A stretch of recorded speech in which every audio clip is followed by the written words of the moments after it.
막힐 땐 헝그리의 공략으로 통과! 친구들 도움으로 게임도 계속하고! 시작 게임 사전 등록하면 아이템이 팡팡!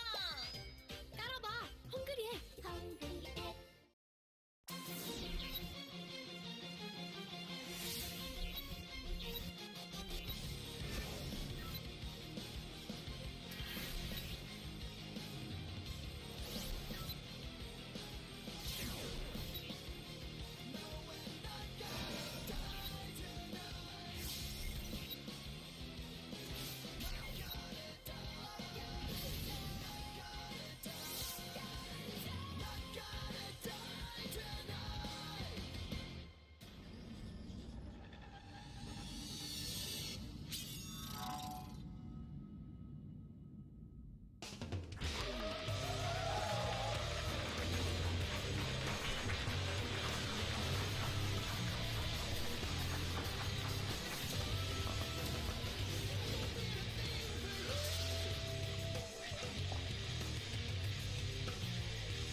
Hello, hi, and good morning, everyone. This is BisuDagger on the microphone. Welcome as we go into the KSL round of 8. It looks like we're going to have some exciting matchups today, and I am going to have to apologize in advance as my co-caster, Amazing XKCD, is not available. He may be joining the cast later, but he has yet to sign on and get ready to go. So we will be eagerly awaiting him to join in this cast. At the time, you're just going to have to deal with my solo-ness. The problem with me casting alone, and this is something that you're going to have to put up with, is that if we get to the Bisu versus Mind game, you're not going to hear anything about Mind, but everything about Bisu.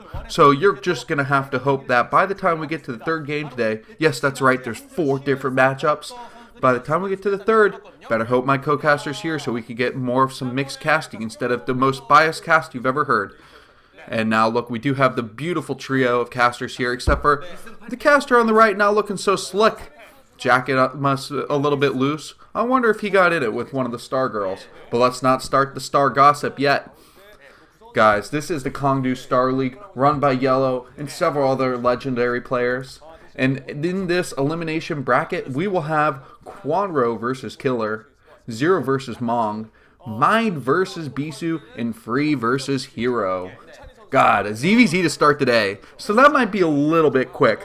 I mean, we did have the lackluster Group B day with all the ZVZs that we had to watch that weekend.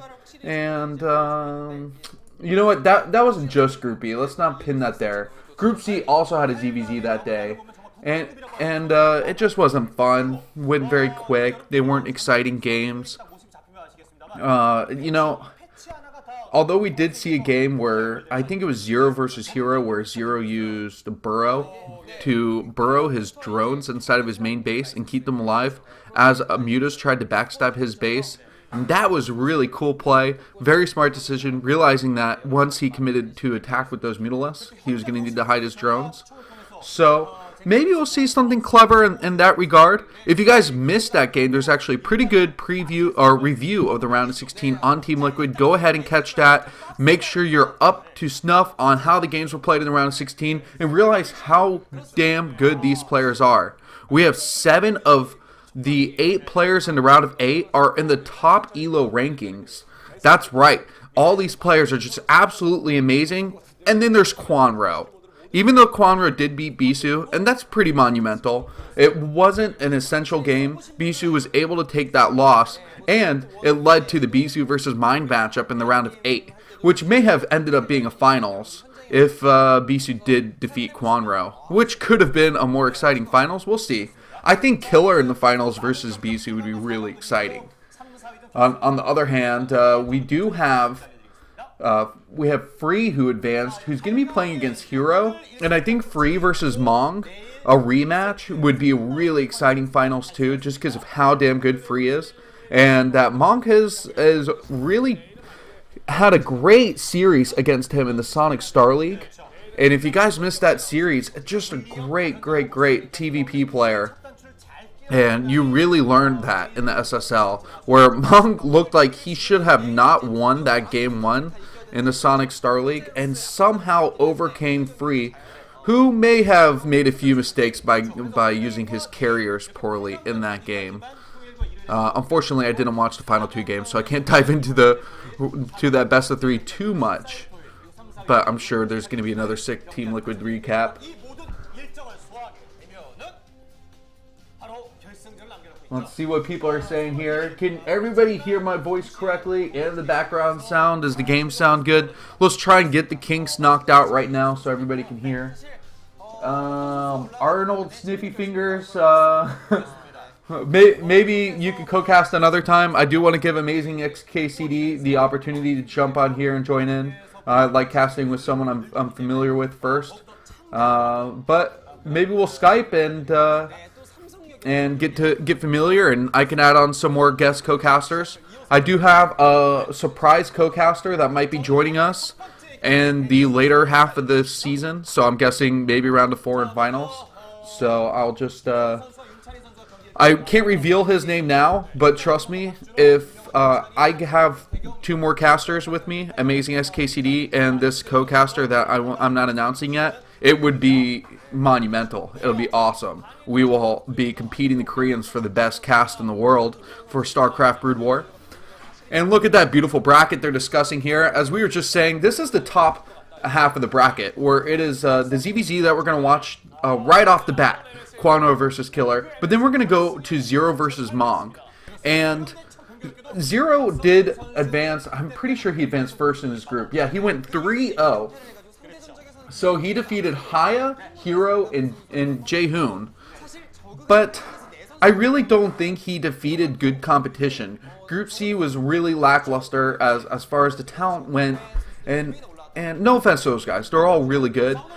And so I feel like Zero is kind of an unproven Final 8 person. So if he's able to overcome and defeat Mong, then I think that is a huge win. His ZVT is something that everybody absolutely loved. He introduced Queen play early on when he was playing with Kongdoo Starz. And if we can see Zero come out again today and show that lair strategy play, that would be really, really cool. I guess technically you don't need the lair, you just need the Queen's Nest for us to be entertained by Zero. But we do want to see that lair play, especially like that game with Haya versus Zero. God, that was fun. It was just a huge exhibition of a Zerg playing perfectly against a Terran player. Although Haya did make quite a few mistakes, including losing tons of science vessels in that game. If you guys haven't watched that one, there is a battle report done by Big Fan. Also, I'm going to have to promote Team Liquid again there. Yes, guys, get on there and read the battle report. There's GIFs in there in case you can't watch the YouTube videos, and you can just see how it all plays out. And just perfect, flawless defense. If you're a Zerg fan, you want to watch that game. Beautiful ZVT, like I said. Even as a Protoss player, I guess I can appreciate it a little bit. So these games will be starting up soon. I'm sure we will be able to see the players. I'm excited to see how nervous the players are. I think that's been a pretty good indication of who is going to win. Oh, and we have Teddy Bear Mong up here on the left. And he's one of the few players who's actually taller than the Stargirl. Now, the Stargirl isn't that tall. She does have, I'm pretty sure she is wearing her heels. And then Zero, if you guys don't know how to draw Zero, go to the Draw Zero thread and get his picture out and do your best picture. Let's resurrect that. See if you guys can draw a good KSL version of Zero. That would be pretty cool.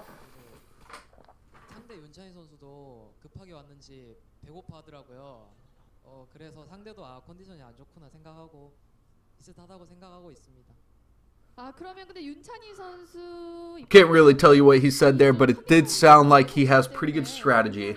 I wonder if we're going to see the ZVT here first. That would be pretty cool. I think it would be much better if we opened up with a ZVT, get everybody's blood pumping, get very excited here. Oh, I think he just said that he thought Zero's breath was bad. That's brutal. He can smell it on the microphone. Already the trash talk beginning. 아직은 네 제가 그래도 버스 오래 타도 이렇게 잘 이기고 있기 때문에 뭐 딱히 이사 계획은 없고 그리고 뭐 상대 윤찬희 선수도 온라인에서 개인 방송으로 잘 된 선수여가지고 그냥 집에서 편하게 온라인 방송할 수 있도록. So let's go ahead and look at the Team Liquid poll here. I want to see what you guys are thinking. Who do you believe is going to win this matchup? Because this is probably one of the hardest matchups to predict. I will try and give you my best prediction. Honestly, I voted for Mong just because of how beastly he's playing in both leagues. But I don't know. I think his TVP matchup was really good against Free, but can he dominate a Zerg player? That's for us to figure out here. But as far as predictions go, I guess I'm not able to get down to the polls quite yet to see. Alright, what did you guys vote here? So, interesting enough, Killer is going to blow out Quanro according to what people vote. But Mong is predicted to win by 1 vote, 7-6. But guys, get on there, get on the LR thread and go ahead and vote. And let's see if we can get the numbers higher here. But that would be a 54% chance for Mong to win based on the users here.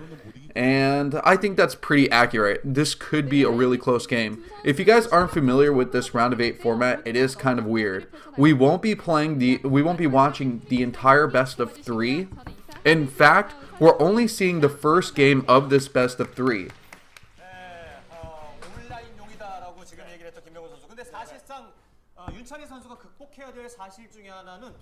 Oh, it looks like we do have our co-caster here. Let's get him on. I was trying to wait and see if he'd post in the Twitch chat here.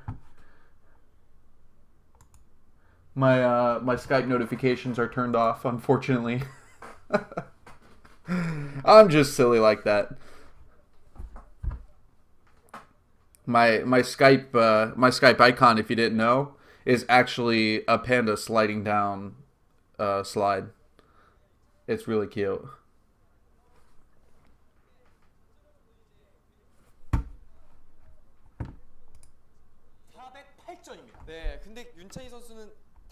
Oh, okay. Never mind. I was reading the history. He is not on here.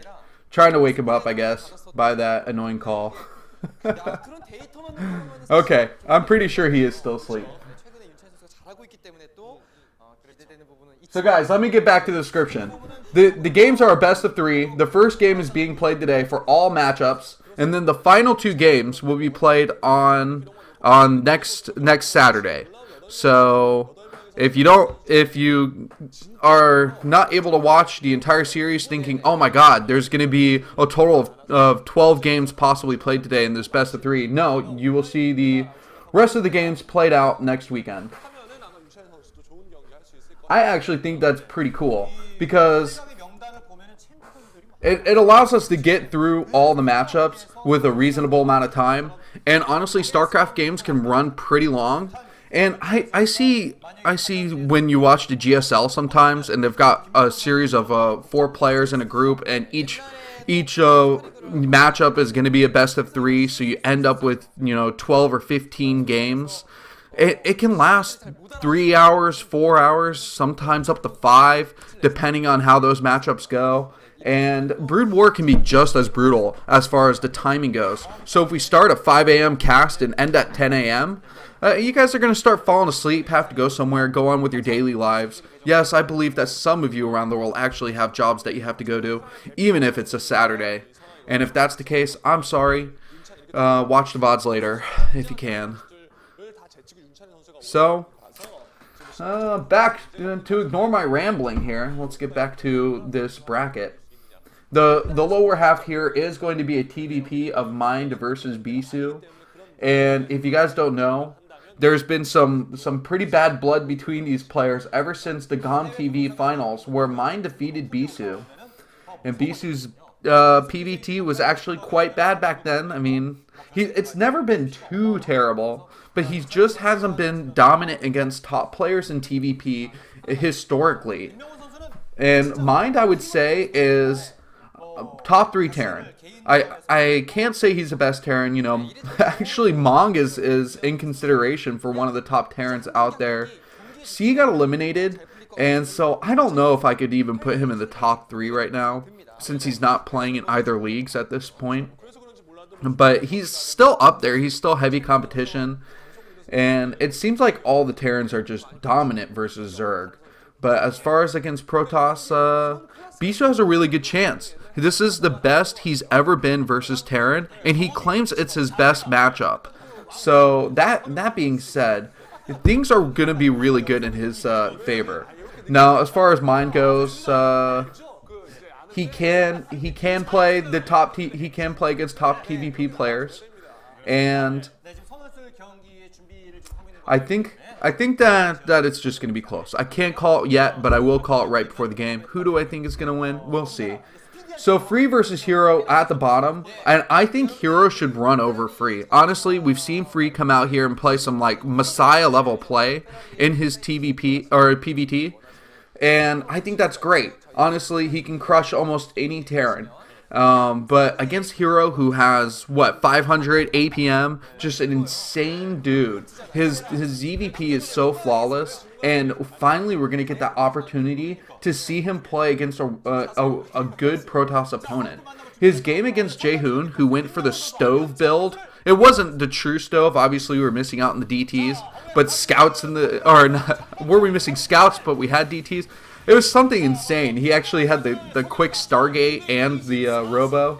So, oh man, the Hooned himself for sure here. Okay, and it looks like we are going to have Zero versus Mong as the starting game. This is really good. I am pumped. I thought I was going to start off with the ZVZ, but nope.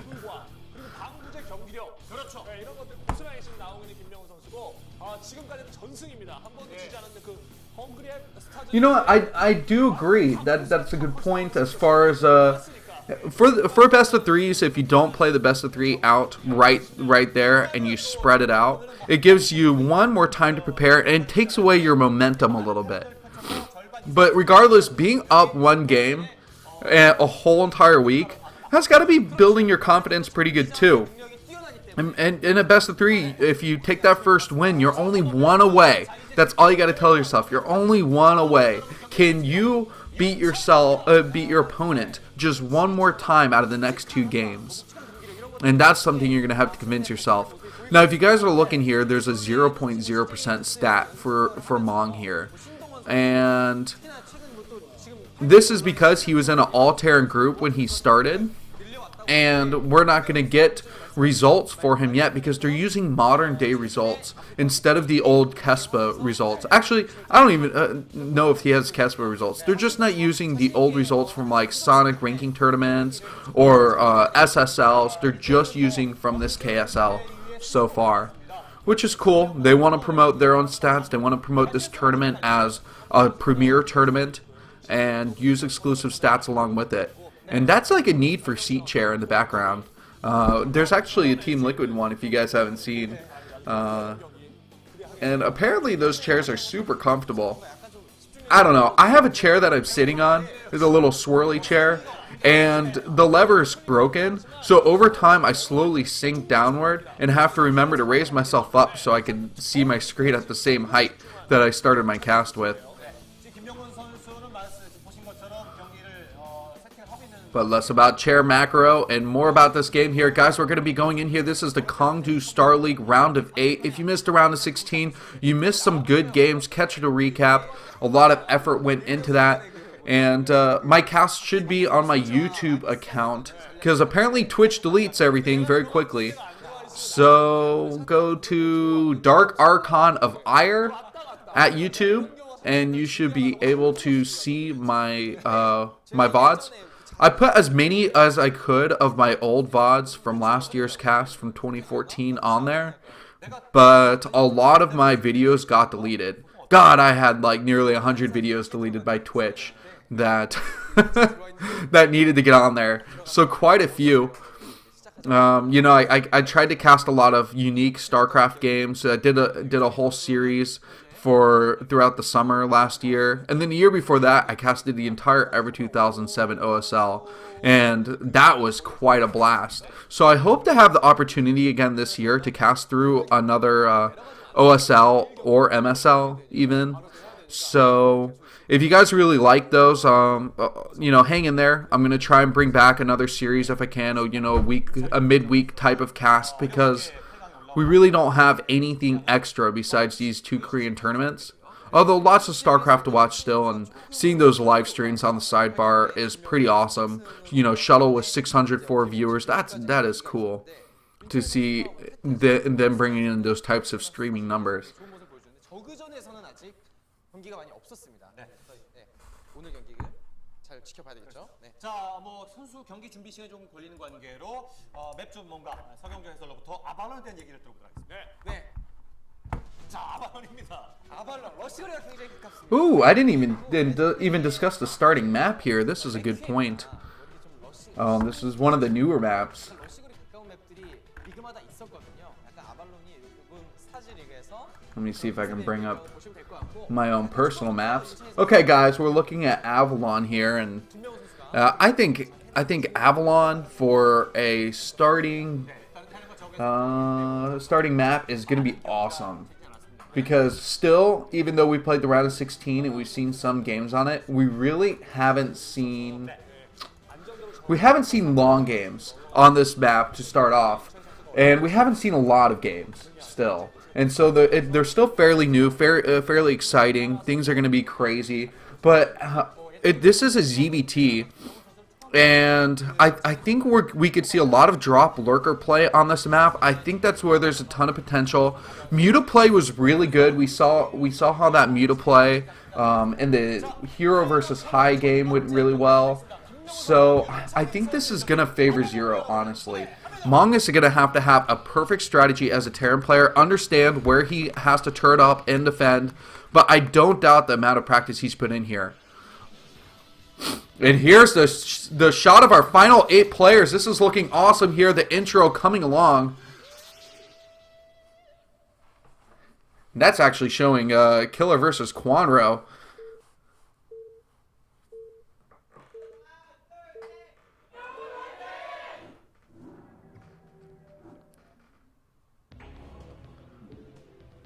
Welcome to the round of 8, everybody. This is the Kongdoo Star League, and it looks like we're going to have up our top left corner here at the 11 o'clock position our Zerg player 0. And then down at the bottom right, that's going to leave our remaining Terran player. It is going to be Mong. Zero has a lot of ace match experience. He's a very, very confident player. I don't doubt that he will be confident on this stage. I absolutely think that Mong can handle it, though. I know that this is a bigger stage than he may be used to. He has won an SSL. He did really well in 2013, 2012 as one of the starting SOSPA players. And I don't know how he's going to perform on a stage like this, but it's going to be really important that he comes out strong, has the best strategy. I think opening up economically for Mong is the best choice.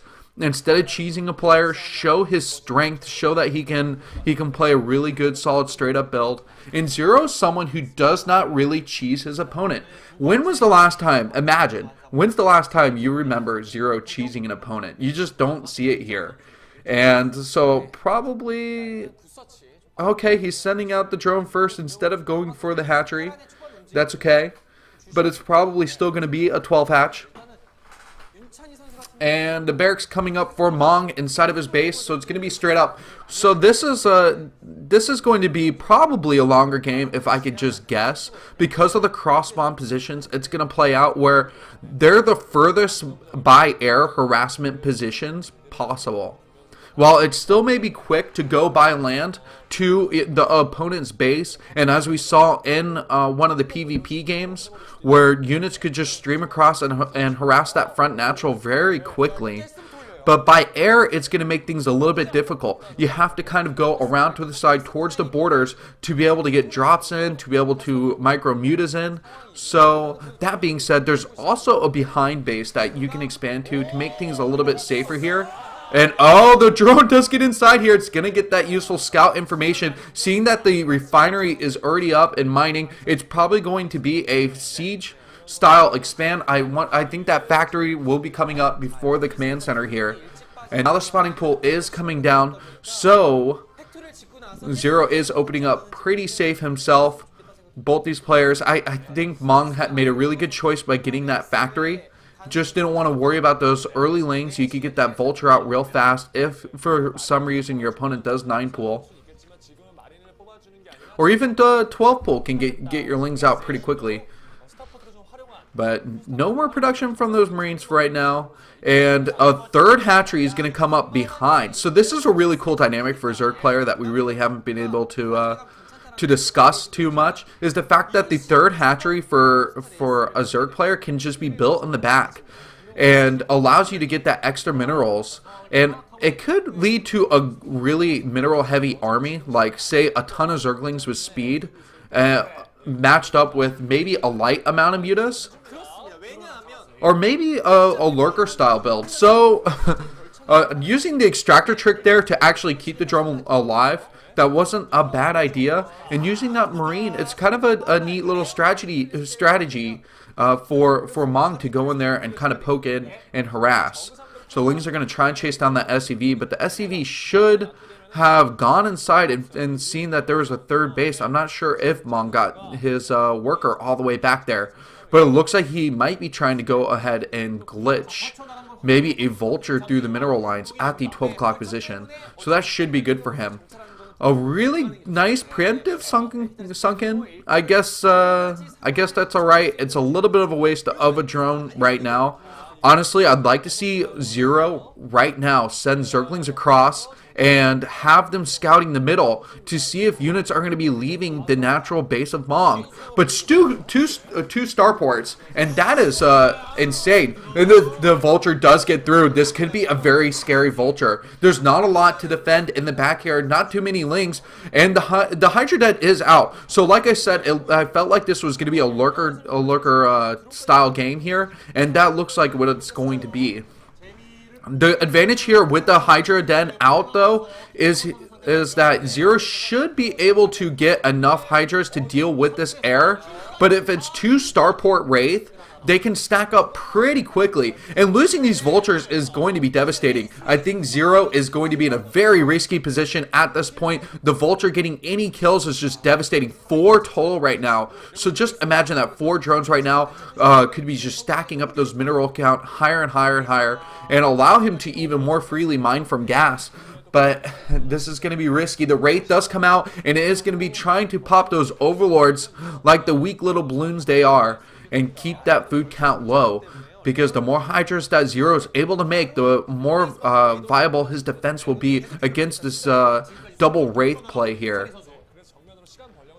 So Mong hasn't even expanded his additional command center, and I wonder how long it's going to take before this is just a one base all in by Mong. Oh, and here comes a huge defense. He has to keep this bunker alive.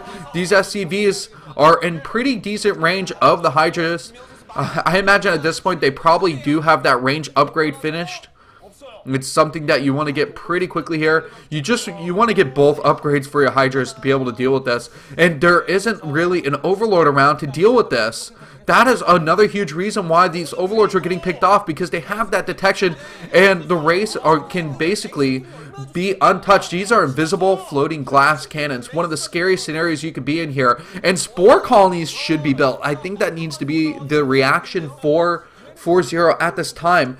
Kind of a blunder to not build those spores, because it just pays in dividends. If you think about the amount of drones and Overlords you're going to lose at this point, why not invest in building that spore colony, defending, feeling a little bit safer here, and then using your Hydra to micro and kill off. The spore's not designed to kill off the Wraiths, it's just there to detect them and help push them back a little bit. So it looks like the Wraith play is going to continue, but dropship play at the same time here, finally building that second bunker. I don't know if Mong's happy with the amount of damage that he's done, because it seems like Zero is able to just hold on here with the amount of Hydras that he has in his main and his natural. Still, I'm surprised that he's not continuing to poke, possibly at that back base. I thought he'd be able to maybe even get that hatchery pretty low on health, the third hatchery, And that would have been really good for him, because if he did go for the drop play with his Marines, he would be able to pick that off really quickly, lift up, and get out of there. But still, it looks like maybe only one Wraith. He could have lost two, and he stopped investing in building more Wraiths so he could go for this drop play, transitioning here, and Zero finally finding a point where he can build these spore colonies and integrate that income. It is really important that he matches army supply, because he really doesn't know how much Mong has invested in the army. But this is practically a one base all-in at this point. If Mong doesn't expand anytime soon, and his SCV production might be even cut down a little bit here too, to be able to get the amount of units that he is out off one base. And so it looks like the Wraith play is done, as the final Wraith does get taken out. Mong not being too careful here, but a lot of drones are getting picked off, and that spore colony is going to go down. He still might be able to take this base too, stimming out, and the Hydras, are they going to get here in time? It looks like he will just engage the army here, as Zero tries to get his Hydras down the ramp. He is using this high ground advantage here. Only one medic. I think a second medic mixed in here would have made this a little bit more devastating. The hatchery, though, is getting so low at the top left. And is there going to be a counterattack with another group of Hydras here? This is getting really close, and I can't believe it. Zero not committing enough units to the top left, and he will end up losing that hatchery. Very good play by Mong so far, realizing now he will have to expand if he wants to continue this game, but picking off that extra hatchery is going to allow him to do that. It is one base Terran versus two base Zerg. At this point, the drone count is still pretty low, but it means that the minerals are not being flushed away as quickly, which is the efficiency of Zergs. When they do mine, they can keep their minerals lasting so much longer, and that is why expanding as a Zerg player is just the greatest strategy ever. And now Lurker play is going to kick in here, finally having some breathing room to invest in the ground units here, and making these Marines far less effective if the Lurkers can defend at the back of the base. Oh, but the Hydras are going to have to run over here. I wonder what Zero is going to do to eliminate that dropship, because not eliminating the dropship is going to continue to make this a complete headache. And an engagement here, taking out a few Hydras already. 3 are down, but it looks like this Marine force is going to get picked apart. What is the upgraded advantage here? Still 0-0 for the Marines. No armor, no attack. And here come the Lurkers to storm the front. And the Science Vessel is already out. So Mong is really well prepared for this. Oh, and the Science Vessel is coming out at the front. He's definitely going to be able to see it. A tank with perfect range, just in regular mode, to be able to pick off that front Lurker and give it some damage. Delivering a powerful punch is Mong as he heads towards the natural base. This is going to be his forward push, and the Doom push is what I will call it, because I feel like this is the point of no return. All the marbles are in this play right here for Mong. Will he be able to hold on? Only 3 tanks in the mix, and there is no Spire. So the Science Vessel is going to be really hard to pick off, and I wonder how Zero is going to strategize picking off that Science Vessel, because it's absolutely a necessary unit that must be killed off first. It's worth 3 or 4 Hydras to take out the Science Vessel if possible, but getting in there, you have to take it out. If you lose your 4 Hydras and you don't kill off the Science Vessel, then you just lost a good portion of your army for a fruitless attempt. The Lurkers are having to stack themselves backwards again. I think they're a little bit too close. I would like to see them spread out. And yes, that's exactly one of the reasons why. The Irradiate is going to do that radius damage and kill the Lurkers off much quicker. Another Science Vessel should be mixed in here soon. I can't see anything floating across the map, though. And this is going to be difficult as Zero decides he's going to push in here. 2 Lurkers at the front, almost inside of the range of the tanks here. And one of the tanks does get picked off, but I think the bloodshed was way too much here. This push is looking so strong. Carapace has just finished up, though, for the Zerg player. That is why he pushed in there at this point. He wanted to have that armor upgrade before he moved in. But I think Zero is realizing that he doesn't have an army that can deal with this push. He does have his 3rd base still mining at the back now, so he does have the economy to help himself out here. Just the unit count is so low. Tons of Lurkers morphing in the back. What I think Zero should have done is try to hide some lurkers outside of his base and then pushed him in from the back. He could have moved the Hydras out and morphed the lurkers later, but this is just going to be devastating. It looks like Mong will be able to take game 1 in this best of 3 if he can survive this push in right here. This is the final moment as the lurkers do move in. So many of them along with the Hydras. These tanks are just way too strong here. The Marines though, what is the upgrade? They haven't clicked on the Marines quite yet. Still 0-0 Marines, but with the tanks just way too strong in the background. GG. And Mong absolutely destroyed his opponent. Zero unable to just defend against his strong one base play. What a game from Mong. Not as back and forth as I would have liked, but I feel like that was incredible play. Showing that Terran can dominate a Zerg player on this map. He is so good.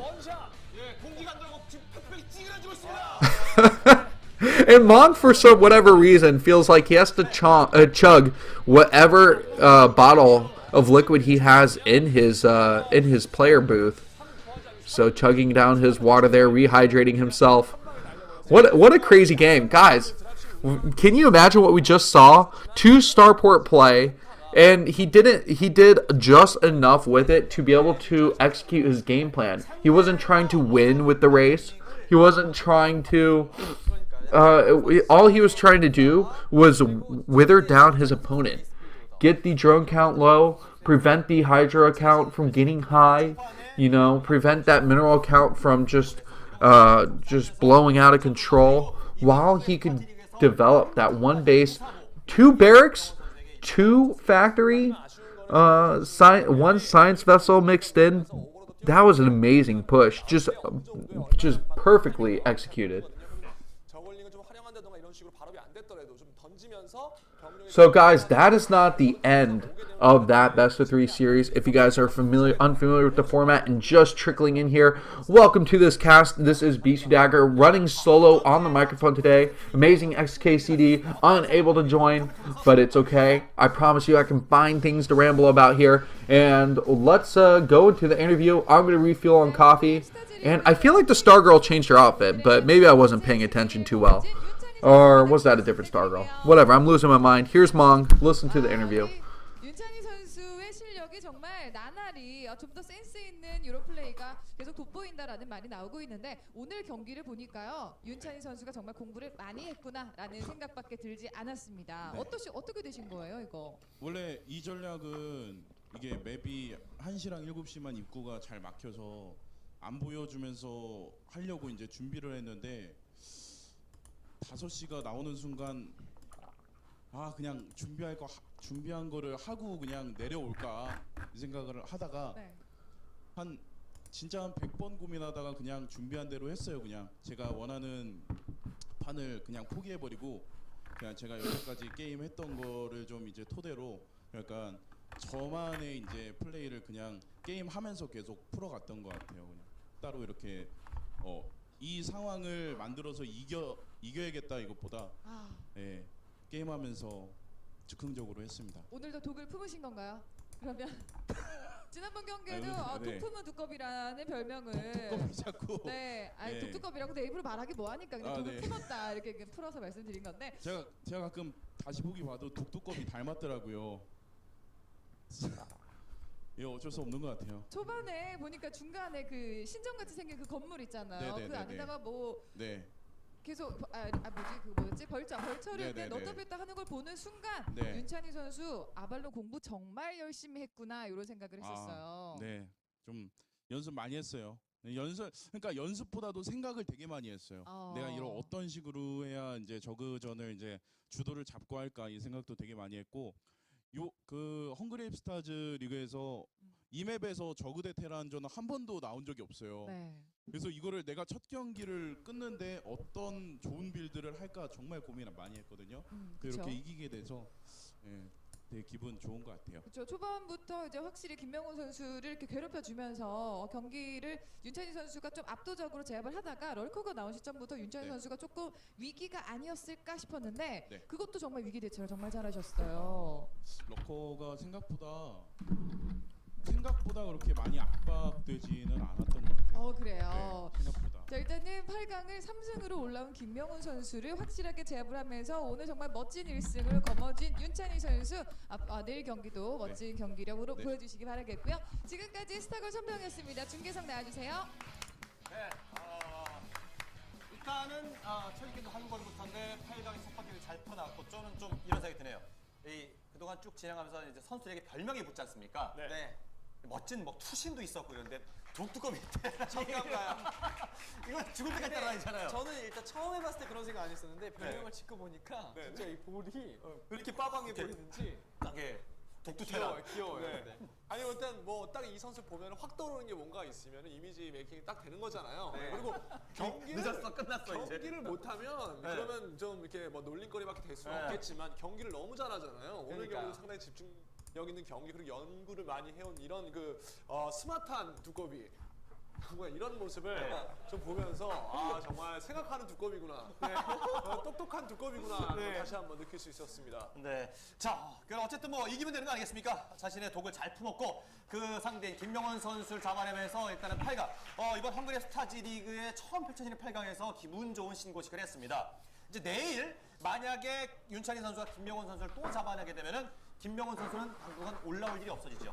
그렇죠. 왜냐면 8강 탈락이 되니까요. Well, that was an exciting interview, guys. We all unanimously have no idea what they were saying, but Mong looked pretty happy with that game. I think that he played really well here, and obviously we're going to have this commercial break, and you guys are at kind of an at-risk moment here. Sometimes when you're listening to my stream and it's just me casting, I end up putting K-pop music on during commercials, and I'm thinking maybe you guys might be tired of the usual commercials and want to watch K-pop again.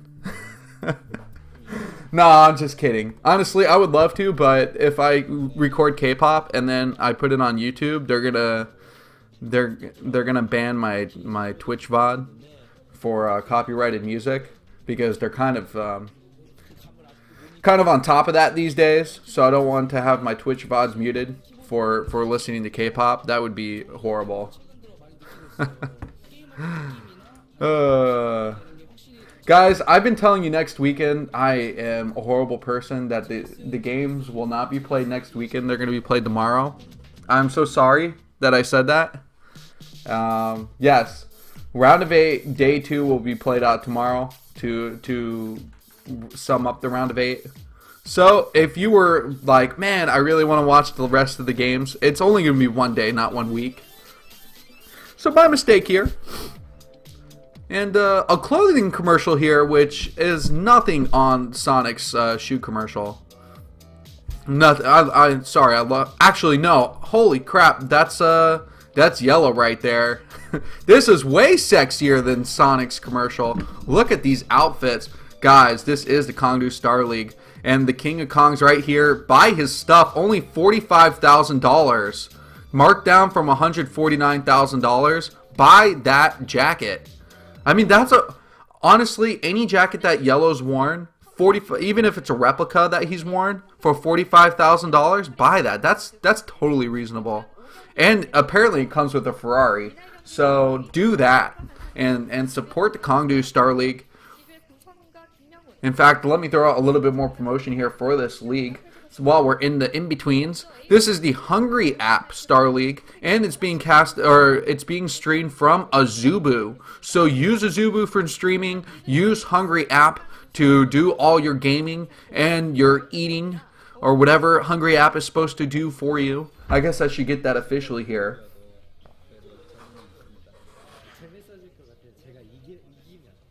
And I love that you guys are arguing about the format. This is absolutely hilarious. Honestly, who cares? I like that there's a mix-up format. I know you guys might not appreciate it now, but it's kind of fun having something different than the standard format every time, every tournament. So, oh my God, why are they showing this? Didn't we erase this game from memory? Look at Quanro. He doesn't even know how to laugh into his hand properly. He laughed into the back of his hand instead of the front. I guess he didn't want to wipe his own sweat on his face. But that is a shiny face for someone who just cheesed Bisu out of a tournament. Are you proud, Quanro? You just joined Ro8 and Shine as the assholes of the universe when it comes to, you know, limiting Bisu or defeating Bisu in a tournament with absolute cheesy play. BS. No, I'm not bitter. Whatever, Quanro has no chance against Killer. If he defeats Killer, I'm gonna lose my shit. I'm just gonna be honest here. There's no FCC here, so I'm going to curse and say words that you cannot say in FCC radio or syndicated shows, and you guys probably don't even know what that means. Yeah, apparently here in America we have words we can't say. And in fact, if you guys don't listen to George Carlin, you don't know the 7 dirty words you can't say on television, TV, or radio. Go watch that video. It's pretty funny. I don't know if I should say all those. There may be children. I wonder who's the youngest here that's actually watching this KSL. Is there anybody under 20 that's still watching Brood War? I'd love to hear that. Bisu did not get eliminated. No, I'm just ranting. Quanro versus Killer. No, that's crit. That's an... Yep, Mr. Shaft, you have figured it out. You pretty much got the 7 dirty words there. I can say them. In fact, I took a George Carlin stand-up speech and I reworded it for a speech that I had to do at my college while I was presenting a video game that I made. And if you guys want to know, when I was going through college, I made a video game called Fender Bender. It is hilarious. So if you want to watch that on YouTube, there is a trailer for Fender Bender. It is like taking it was like Mario Kart and Twisted Metal combined for gameplay, and then the graphics were Borderlands style graphics. So like a total blast. It's all battle arenas, no racing, just all battle arenas. So really fun. And I did all the audio, the UI for that game, the physics and stuff like that. But it's a college game, so I mean, whatever. Now I develop simulations for the military, much manlier stuff now. I just spoke right through that commercial, didn't I? I wonder if we're gonna see the classroom commercial again. There's a girl that gets in like that skimpy outfit in order to like educate people. Korea has the best education system, and there's no doubt why. Especially if they're going to be doing stuff like that. Hello, Finn. I don't have to read the "Hey, I'm Finn" in total because I obviously know from your name that you are just Finn. So hello to you in the Twitch chat here. Someone said they're 28. Is no one under 20? I mean, we're all old, aren't we? We're getting there. In December, I turned 27. Yes. Some of us might be in our 30s now. We're getting up there. I mean, no one's as old as Nesty, and I know he's a StarCraft 2 player, but God, that guy's old. And he did play StarCraft 1. Nesty was actually known as Zergbong in StarCraft 1. And Zergbong was an amazing 2v2 player. He was really fun to watch. Played for KT, I believe. But still, I did enjoy him. Oh, okay, we got a few people in the 30s here, and someone under 20 here, a 19-year-old Aikui. Is that like IKEA, but there's no horse in your food, so Aikui instead of IKEA? If you guys don't know the whole story, there was an IKEA that was putting horse in their meatball sandwiches to use as meat instead of whatever meat you want to put in your meatballs. I guess typically it's beef. I wonder if you have lamb meatballs. Anybody ever put lamb in a meatball? That just sounds awkward. Lamb balls. No, let's not go there. Blind Raw, you're 22. In fact, my friend here, Blind Raw, is from India. I had a coworker who just had to spend 2 weeks in India. Last minute, just zipped on out there. And apparently he had fun, came back in a whole piece, so I guess there are places in that country that are civil. There's a girl who, there was an interesting India story that came out today. What's that taxi cab service called?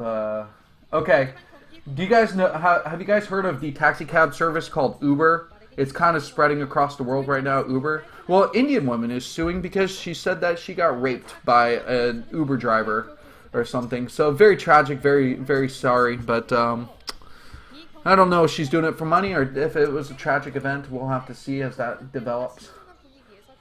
I guess I turned into a world newscaster instead of whatever is going on the screen here. If you guys don't know what Uber is, look it out. Look it up. It's very controversial in the U.S. because apparently it's just ruined the taxi cab union. But don't quote me on that. All right, some people closer in age, 26. Some people over 20. That's too old is over 20. Come on, 20 are the best years. And what is this? LeCat says, "I don't care if I die. I'll be dead. I won't care." Okay, Finn, you were wrong again here. Let's see. I am casting the KSL, but Sale is doing the SSL casting with the official Team Liquid stream. So if you have been missing those, he doesn't do them live, but he does rebroadcast them. Obviously, there is some demand for people to cast, for it to be casted live. But the reason I don't is because Sale's got it under control. You can watch his English VODs later if you want to, but I kind of like that we have a separate group of casters for each one, so we can kind of cover it and fit it into our schedules here. And I don't want to take away from his coverage because, you know, he's doing such a damn good job so far.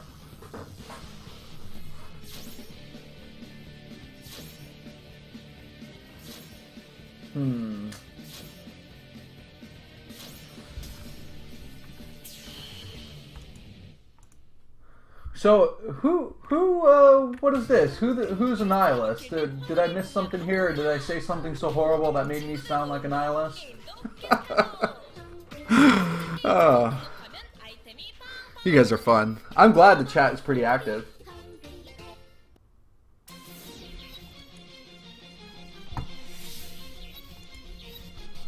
All right, here it looks like we're kicking him back in this intro here, which means we're going to be returning to the games. I guess I could start casting about things that are relevant again.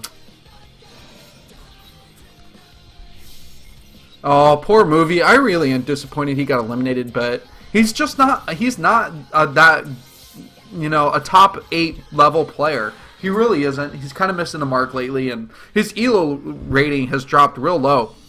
Piano somehow, well, he dropped down to 5. I think he was, what, 2 or 3 before?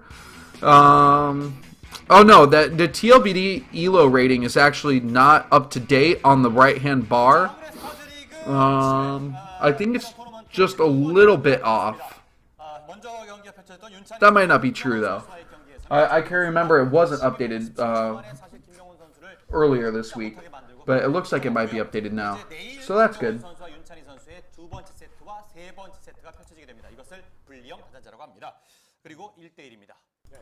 Okay, guys, let's talk shop here, as we must go back to paying attention to these games. We just saw Zero versus Mong play in their first game in this best of 3. Mong did win against Zero. If you guys missed that game, a pretty entertaining one. I marked that a 3.5 out of 5 to watch, maybe a 4 out of 5. I mean, that was really good play by Mong, and that alone might be worth knocking it up to that 4 mark. But for you guys who want to be really critical, because I know you guys just love giving low ratings and being satisfied with just the ultimate play ever, let's say 3.5. Okay, so Quanro versus Killer is going to be coming up, and I imagine they did do the group. According to our graph, they did it a little bit out of order here. But a ZVZ will be next. Quanro versus Killer. I think Killer will be the one to win. I don't know if the map order is going to remain the same. And if it is, then we will see a ZVZ on Avalon. Let's see. You ready to watch Bisu get a win? I'm guessing that's what the rest of the stars get win. That's what I'm going to guess what those asterisks are there. Because you can't possibly suggest that Bisu lose to mine, would you? I mean, that's so 2008. Bisu doesn't lose to mine anymore. Let's be a realist here, guys. Don't start saying things that are just out of control. 네, 안녕하세요. 헝그리 TV 아나운서 차보경입니다. Let's not insist on 20th century philosophy, guys. Come on, we will dive into the depth of this matchup here, and oh, Killer. You know what? Killer is looking a little bit more mature here today. His shoulders looking broader, a little bit more stronger here. Quanro though, how do you cheese more than you already cheese? How do you get cheesier in the ZVZ matchup? That's the question I want to ask here for you guys today. I mean, if you think about it, you can put a hatchery, a forward hatchery in an opponent's base. You could 4-pull. Yeah, 4-pull is a possibility, but you really don't 4-pull in ZVZ. It's just you 9-pull. 9-pull speed, even. Quanro doesn't have Muta Micro. Let's be real here. Has anybody ever seen Quanro Muta Micro, just a single Muta even? And I know that's contradictory. You don't micro one Muta. You just kind of let it do its thing. But still, Quanro... What else is he capable of? I just don't see. Will he go 12? No. He's going to go 9 hatch. That's it. Someone says 7-pull with 3 drones for something. That's a good idea. You don't have to forward hatchery. You can actually bring your drones to Sunken Rush in your opponent's base. So, shout out to La Cat Spa. 7-pull with 3 drones Sunken Rush. Are we going to stick with that, guys? Does that seem like a build that Quanro should go for here? I know it's definitely a possibility. Let's see, if it's 1v1 map, 4 pulls viable. Good point, Shaft of Pleasure here. Pointing out that if a 1v1 map, but I think this is probably going to be Avalon. I wonder if all these games are going to be playing on Avalon today. The map pool, though, if looking... Okay, randomly drawn. And if you don't know, Preach on Team Liquid made one of the best LRs ever. Between him and Stratos, these guys are like Brood War LR gods of the 2015 year. And the new Brood War era. And congratulations on Preach for getting to the Liquipedia icon and being brought onto staff fully. He has been awesome in his contributions. So, now back to the map pool. Fighting Spirit, La Mancha, Circuit Breaker, Avalon, and Demian. Randomly drawn here. I wonder what they're going to do. I wish there was a map pool dartboard and they just throw the dart. And if the middle of the dartboard is hit, the bullseye, then you have unlocked Blue Storm, and then Blue Storm would be played instead. How about that, guys? Imagine if Bisu versus Mine on Blue Storm occurred. Oh, man. There would be lots of debate and anger there. Hello, Georgie, and thank you for hailing to me. We're about to watch a ZVZ matchup. Just one. Just one, guys. Hang in there. I promise you the commercials will probably be longer than the... And look at this. Okay, you guys claim this is a different Stargirl here, but we haven't seen both Stargirls on screen at the same time. And so can you definitively prove to me that that's not the same girl? I don't think so. I believe that... that is the same Stargirl, and she just changes her wardrobe before and after games. Oh, look at that, showing strength from the casters, trying to look very strong here. I wish my glasses had some color like that too. I need to improve my glasses, guys. Need to look a little bit more badass here. God, no, not Blue Storm. Come on, guys. Come on. You know it's the greatest map ever. Now let's relive memories of Bisu and TVP. Which memory? Can anybody guess why Blue Storm is so memorable for Bisu? And best Stargirl ever was Larva with a wig. Yeah, you know, that was probably one of the greatest moments. And that's what I really liked about Sonic tournaments, is the fact that Sonic just let the players goof off. And seeing the players have much more fun and you know, Larva being silly and putting on a wig has probably brought a lot more attention to the StarCraft scene than the old strict, you know, Nazi ways of the Kespa overlords. So I'm glad that Kespa's out. They moved on to ruin other things. Cross-dressing Pusan, yeah, that goes in there too.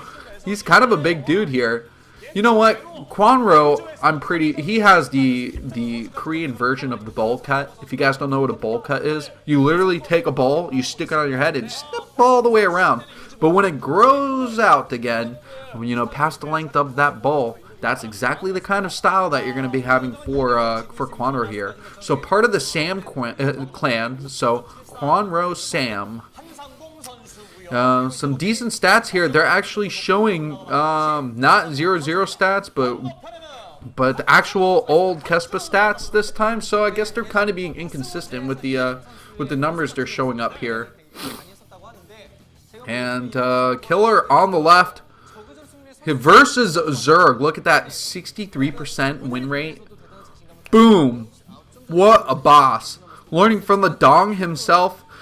Guys, yes, that's Jay Dong, and this is the mini Dong himself, Killer. I feel like he's gone full Dong, though. He is ready to take the throne as the best Zerg player in the world, really because Hero's inability to beat Terran players has really allowed Killer to hold that reign of #1.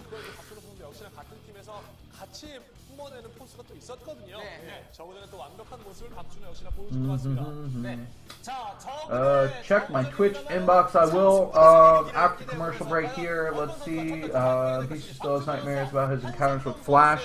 Why would he have nightmares? Why would Bisu have nightmares against Flash? The last time I remember Bisu playing Flash, he beat Flash in the Pro League finals. But let's not be picky here. Yeah, sure. I mean, Bisu's lost a game or two against the best Brood War player of all time, but still, he was playing Protoss, and Protoss is the hardest race to win with. I mean, look at the record, look at the history. It's just hard to win tournaments with Protoss. Okay, the countdown, guys. We're going into this Zerg versus Zerg, the Kongdoo Starz League round of 8, the first set, but match number 2 is Killer versus Quanro on the microphone. You have myself, BisuDagger, casting for you, and it is a pleasure to be here with you guys today. Thank you all for joining in.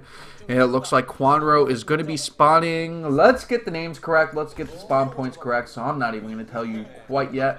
I'm going to pull up my TLPDs here and wait, because sometimes they show the players and the spawn positions in the opposite direction here. The crowd looks full, though. There is quite a bit of people in the stadium that came out today, so very exciting indeed.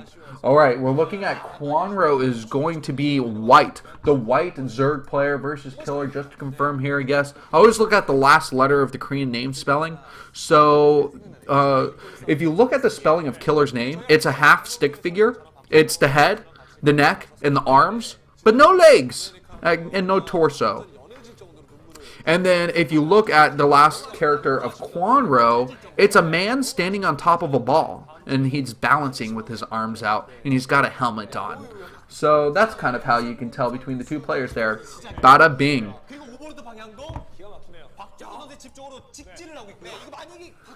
So now we're looking at these players here, and what are they going to be going for? We're seeing no spawning pool yet, and I'm guessing we're going to see 12 hatch from Killer here. He's feeling confident he could open up economically, and he's sending out the drone. He's got a 12 hatch here, and I did not see inside of Quanro's base, but yes, it's going to be 9 pool speed. Boom! Yes, that's what Quanro's going for. What did I say at first here? It looks like this could be a quick win for Quanro here. There's no way he was going to do anything else but a 9 pool speed build here. And we're watching the map watching the map Circuit Breaker here, guys. So if you are unfamiliar with the map or new to StarCraft or just didn't identify it yet, It is going to be that map. The spawn positions, yes, it's going to be on the left side of the map. Closer spawn positions, and is he going to send his lings in the right direction? Killer did scout in the wrong direction here, so he really has no idea what his opponent is doing. But the lings, what direction are they going to head? They're heading down to the left. So yes, it looks like they have chosen the right location here, and Kongdoo is going to have to is going to do a lot of damage here if Killer can't defend at the high ramp. I wonder how long it's going to take him before he does cancel that hatchery. And is he going to ignore it, though? He's running up the ramp. It looks like a creep colony is going to be really late here. Okay, so the lings will be focusing down that hatchery at the bottom, forcing to cancel right before the hatchery does go down, saving that necessary drone. And the sunken colony is still coming. It's going to be really late, though. The lings got to focus it down, and the drones are going to be engaging here. Oh, this is getting so close. The drone's doing a lot of damage, though. Oh, one of the lings fell, but oh my goodness, still way too many lings around. The sunken colony does finish just in time, though, and there are a few lings to defend at that colony here. Wow. The lair is on its way. The spire can come up pretty soon here. And, okay, so lair for Kongdoo also, realizing that he will have to continue his tech and make sure he moves forward in this game. But tons of lings are going to be streaming down here. Is he going to be able to hold on here? Lots of drones just getting targeted down. And it looks like he might be able to take this here. It doesn't matter about the sunken colony. If he can kill off all these drones, he's going to put his opponent so far behind. Oh my god, Kongdoo. I don't know if he looked happy there, though. I'm not sure. I think he wanted to win that game, and he felt like he should have, but still the Spire is on its way. He did get that early gas once the speed was done. He went straight for that lair tech. Oh, look at that. That awesome SK Telecom jacket. I do appreciate a man in an SK Telecom uniform here. All right. So it looks like the Spire is going to be finishing up soon. I wonder if he's going to save some Essential Larva for that, but still investing in Zerglings here. That's actually a really smart idea. And all these lings are going to get killed. Oh my god, this is really bad for Killer. I don't think he expected Kongdoo to bring more lings in here. And what's he doing? Killer's getting really nervous. He's going to have to defend on the ramp. He knows that things are looking really dire here, and he does not want to lose this game. It is a best of 3, and if he's one down, it's going to be really a bad situation. He's going to have to continue to keep these drones alive as best he can. He loses one more here, and if he loses another drone, there's no way that he can come back into this game. Oh my god, no more workers going to be left. Just barely 2 left. GG. Killer knocked out. Going greedy first against Kongdoo. What a game. What a game indeed. GG.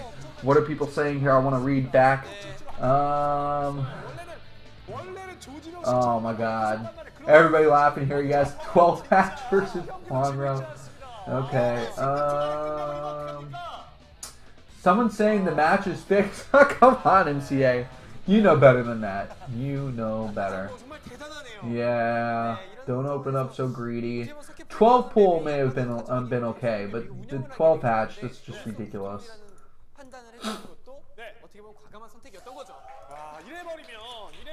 Well, Killer won that. Who would have thunk? I still don't think he's going to win the series. I don't know if the polls were for was he going to win his game today. Let me see if they're actually specific here. Okay.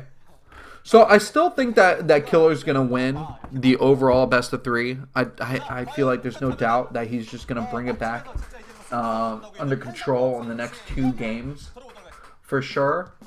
But that was some terrible decision making. What is with it? What does Kongdoo slip into their drinks to like make them think that it's going to be a straight up game? I have to commend Kongdoo. You can't hate on a guy that just continues to do the same thing successfully every time. I don't know if images or anything is banned from my chat, so post whatever you want. But what I'm going to do is promote BlindRar here, and he can remove whatever doesn't look like it should be in this chat. Needed to give someone the ban hammer here. Nothing better than giving power to a KT player, a KT fan, because you know they're just so PC. All these KT players. Oh, I'm so proper. 근데 어쨌든 아까 저번에 이게 견제를 I'm just 가실 kidding. 때 보니까 왜 한 번에 All right, so this is the same Stargirl again, different outfit, guys. 수도 있는데 정찰을. It does look like she's kind of wearing a bikini under there or something. 네. 사실 이제 제가 쓴 빌드를 하면 보통은 이제 I don't know how that comment was necessary. I apologize. Guys out there, calm yourselves down. 생각해놓은 빌드도 있어가지고 예, 그렇게 보냈어요. 정말요? Oh, my coffee is cold. 그냥 느낌상 저게 왠지 있을 것 같다. What do you say in an interview? 역시 뭐 Honestly, what's the Korean word for seriously? Because that's all I would do. I would look at Kwonro. I would just stare at him real hard, have him stare back in my face, connect eye contact for just a little bit, and just go, seriously? 내일도 하나요? In the Korean, obviously. Korean version of that word. Oh, yeah. Georgie, I forgot we have Georgie as the mod too. He's been a Twitch follower and loyal to the BisuDagger clan for a long time. So thank you for being a mod for so long on my stream since 2013. 안 그래도 끝나고 이제 하려고 했는데 내일 할 줄 몰랐어요. 예. Yeah, nothing worse than cold coffee indeed. I'm gonna have to go. I should have a little bit more warm coffee. Should I go to a third cup of coffee? That's the question. I mean, how much more fuel do I need for this fire? Okay, I will lose my shit, guys, if Free versus Heroes play next and not Mine versus Bisu. If Mine versus Bisu is last, that's probably the perfect thing for this cast, though, because I don't know if I could handle watching another game. If things go south, guys, if things go south, let's be realists for once. Things may not work out as they seem in day one's games. They may not. Don't freak out. Bisu may win, but if they go south and Free versus Hero is played afterward, I'm literally gonna cast like this, guys. It's going to sound like this. And there was a Protoss zealot, just one sad zealot, and sitting there to defend itself against Hero's base. And Hero, a happy Zergling, sending some Zerglings across. You get the point. We don't want that. Guys, you better cheer for the victory, the Protoss victory. Protoss for all, always to win. Yes, the Church of Esports indeed. I love the Church of Esports. If you guys haven't joined, go ahead, read my blogs, find the Church of Esports. It will be explained to you. And if you want to know, Bisu units are all just put the B before the unit. So B-Lots, Bereavers, Bragoons, Barriers, Buttles. That one's kind of funny. Shuttles become Buttles. Brobes. Yeah, Brobes are pretty cool. That sounds just badass. Like, what's up, Brobes? In fact, if you guys are in a fraternity, I challenge you now to go to your fellow Brobes and let them know that is the new word to use. What's up, Brobe? Actually, let's get this trending on Twitter now, guys. Hashtag Brobe.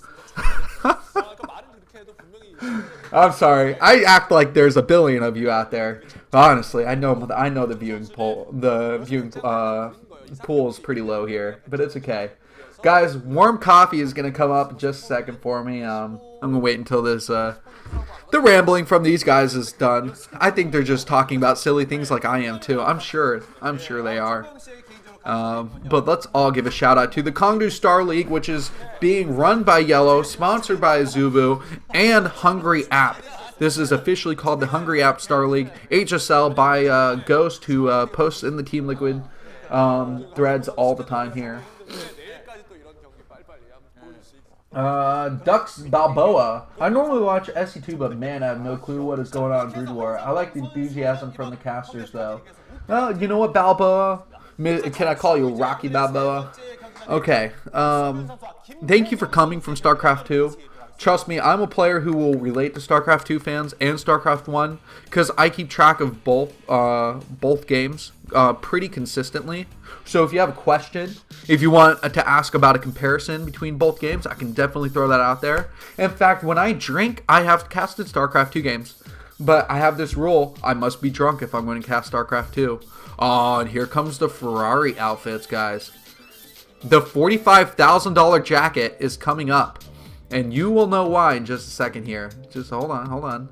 Yeah, not only will it come with that sweet-ass Ferrari. Oh, but yellow here. We're sporting the jacket. $45,000 for this tracksuit also. So buy it.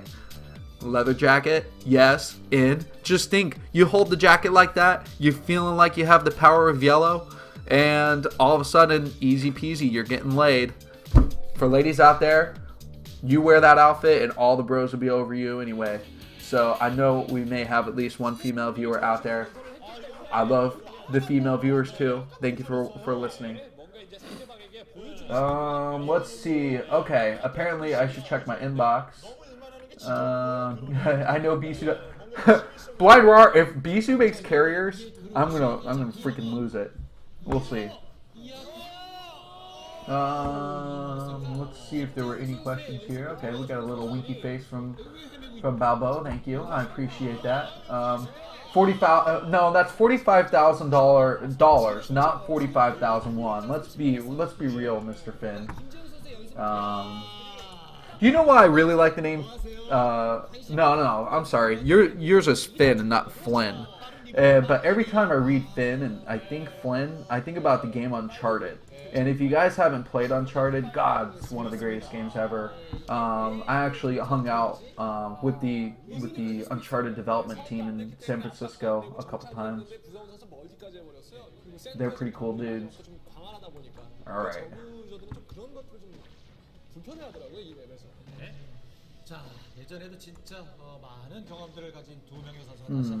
How do I check my inbox here?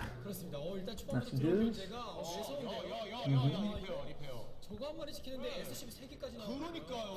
Oh, they're showing a replay of one of the games here.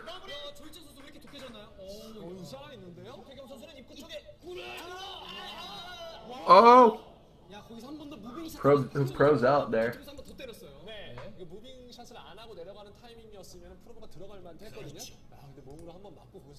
Wow, I've got a lot of spam in my inbox. And I have a message from April 23rd.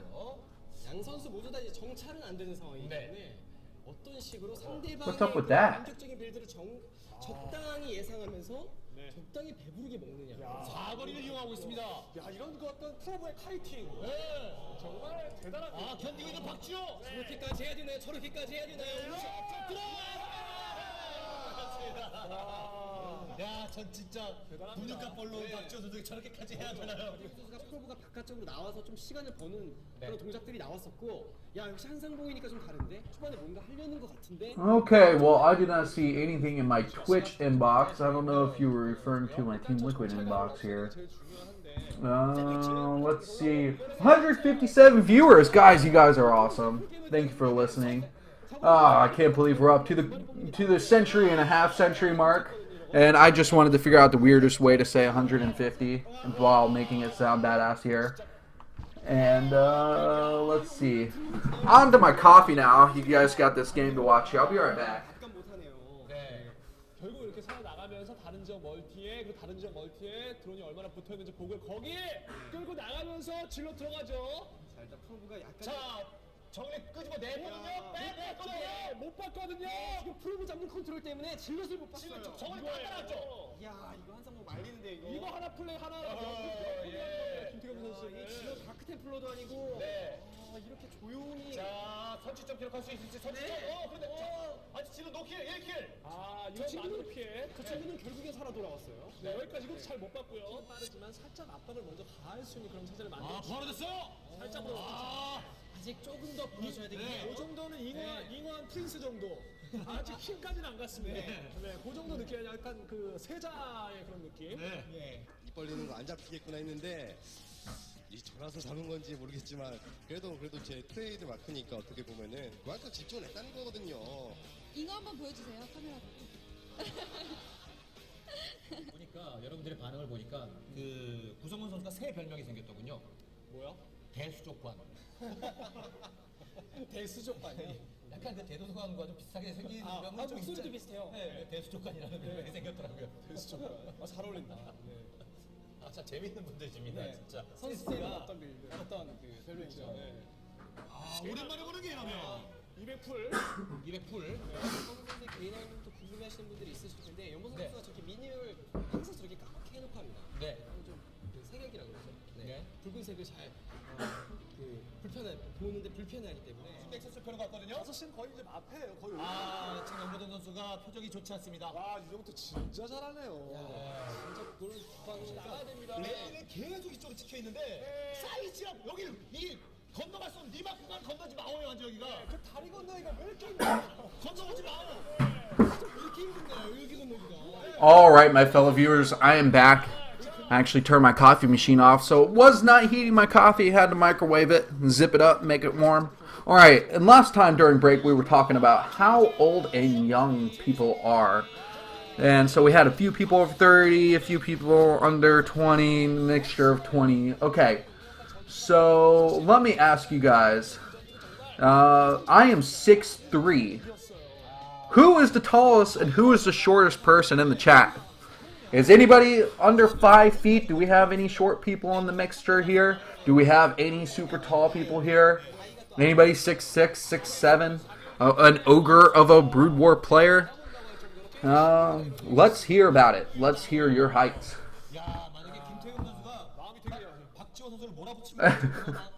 Centimeters? Come on. We're using the imperial system here, guys. The imperial system for imperialistic America.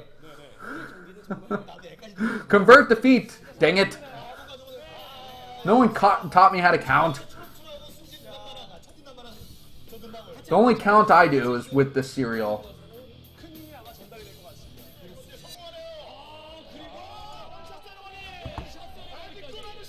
Alright, let's see here. Anybody else? Like the total height. What? 2 inches? What does that mean? You have like a 2-inch nose or something?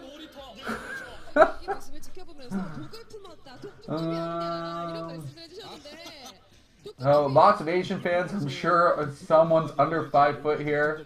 Ciro is 4'11".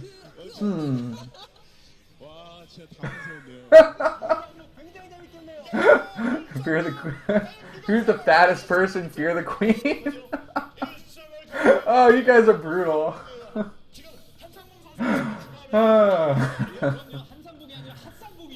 Alright.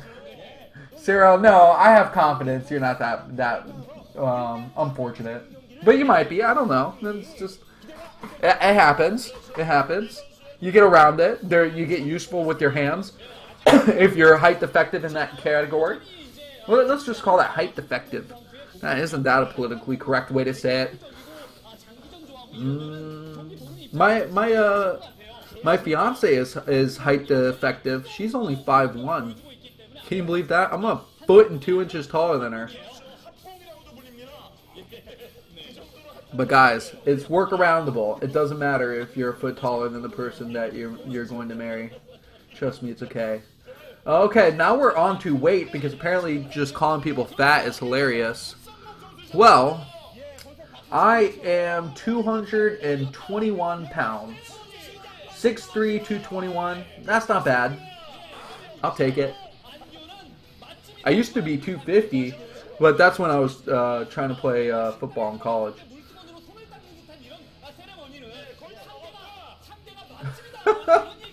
Fabian, you're so off there. No, you can absolutely do the 68 plus 1. Trust me. You can do that. That's never an issue. Torso length is fine. Let's not be wrong there. 6'1", 160. God, that's packing a powerful punch there. Brutal. I used to play linebacker, so I had to be up at 150 and be able to pack a pretty good wallop. That was back when I was at University of Central Florida over there. But they have a coach over there that kills football players. Terrible practice regimen. You do not want to be part of that team. Like, literally, in 3-hour practices, you get 2 water breaks. And each water break is 2 minutes. So, I hope they've improved the conditions of practice for that team. Because they're actually performing better now. So, we'll hope it's because of the better practice conditions. Let's see. Kilograms. Guys, what is with the metric system here? Convert 93 kilograms to imperial numbers now. Do that. Blake Bortles. I live in Jacksonville, Fabian. I live in Jacksonville. I know. Blake friggin' Bortles. Alright? I understand it. Way overrated. And trust me, I'm a Gators fan. I grew up in Gainesville, Florida. So it's alright. I have to cheer for another crappy team in this state.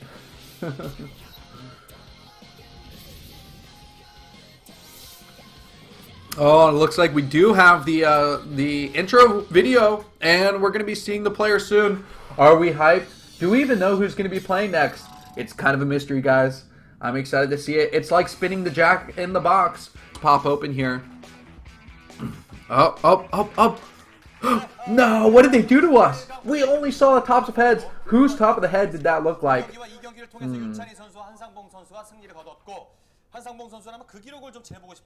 No, Mankind, we do not officially follow the metric system, but I do try and do things by the metric system.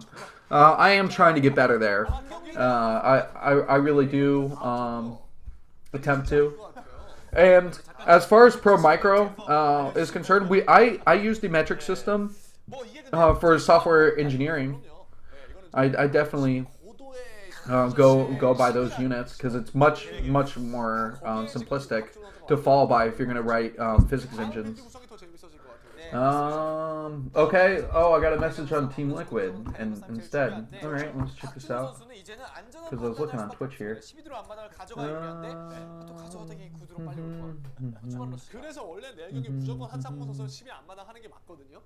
All right, Finn, I'll hit you up later. Thanks for the PM, and have a good night. Definitely take care. It was a blast having you in the chat here. Everybody, say goodbye, Finn. Say goodbye. Let him know. Goodbye. I was trying to make that sound like a fading goodbye. I didn't know if it came off through this microphone as well as it sounded in person. You know what's really awesome though? All the guys that are chatting in here on my stream. What I would really like to say is, half of you have been around. Have been around for a really long time on Team Liquid and watching Brood War with me before I started casting, or trying to work hand in hand with Team Liquid. And so it's really cool to see that you guys have hung around. I'm really happy a lot of you have returned since the return of Brood War 2. So thank you all, and since we're doing hashtags, let's do a hashtag Brood War Unite. Let's get that trending worldwide now. And here we are, back to the Star Girl, and it's going to be the Mind versus the Bisu. Are we ready here? It looks like Mind stole the glasses right off of Zero's face, except for Mind's head is a little bit bigger. And god damn, that man on the right is handsome. It's too bad I'm engaged, guys. What did I do? I made a mistake 2 weeks ago. When you see this now and all its glory, why do I continue to tell myself that I'm straight? 본선 진출의 첫 결승전에서 또 승리를 하셨잖아요.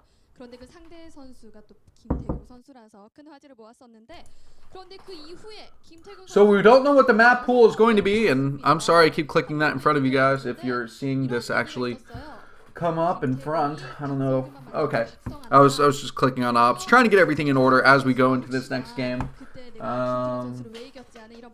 Let's see. Been following Brood War since 2008. Yeah, that's quite a long time. 2008 is a really long time. We need a selfie.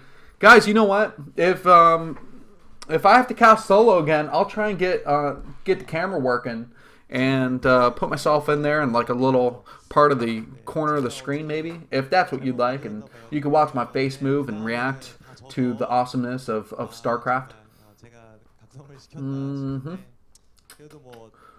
Okay, and Zero obviously is is drinking from the wrong Kool-Aid because he's saying things that just aren't true. Why would anybody state things that's false? Why do people state facts that are just blatantly wrong here? Oh, it's just wrong, guys. Now I wonder what the decision was to have different colored jackets. Now, do they have different colored jackets for each player? I haven't been paying attention to this now, and you always have to wear a different color from your opponent. Well, both of them look pretty good. I really do like the jackets. I think they look good. In fact, Yellow should make those available to us so we could buy them too. Oh, how sad will I be if Mind wins? I think just saying that sentence alone just sounds preposterous, like just a ridiculous thing to say. I told you if we get to this point, like we would get to the point in the cast. Okay, thanks for the extra PM. By the way, just a shout out to one of the guys in the chat there. But all right, since Amazing SKCD is not casting with me, I'm going to have to really buckle down and try to make this a non-Bisu focused cast. Is this possible, guys? I've done it before in the past. I try and write unbiased articles. But look at mine. I feel like he's weeping. He has dry tears coming down his face right now. Either a fan's blowing in his face or he just realizes that he's about to play the best Protoss player of all time. And I do like the confidence that Bisu is exuding right now. He looks very happy, very good mood, good spirits. You know, and sometimes in the past, I feel like after his, 2007, 2008 just killing spree, he kind of lost that demeanor in individual tournaments of just being the ultimate badass. Mind is absolutely the villain. He's not only a Terran player, but just Mind didn't play for any team that anybody liked. Let's be a realist here. Okay, Arnold Sniffy Fingers is cheering for Mind. He's gonna have to support the underdogs. And okay, is Mind really an underdog though? He's one of the best Terran players in the world. He has really good TVP. And I mean, we really don't know much about Bisu, but we know that Mind's been practicing a hell of a ton in the background. Meanwhile, Bisu's been on display for the Kongdoo organization to try and support them on the Africa streamings and Zubu streams. And now there's actually an official Bisu YouTube channel, if you guys don't know, who wants to take that under control and put his games up there. So guys, go ahead and watch that, like that, subscribe to that YouTube channel. Before BisuDagger, there were two Bisu fanboys constantly defending Takyung and TL. Who were they? Oh, are we talking about Disciple?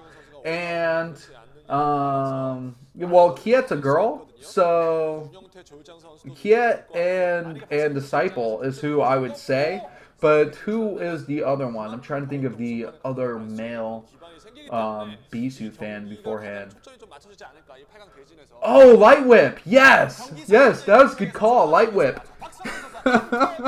Remember Light Whip's Bisu Liquid takeover, the future of Team Liquid? That's actually looking more and more true. Holy crap. Someone post that link into the chat, because that is one of the greatest pictures of all time.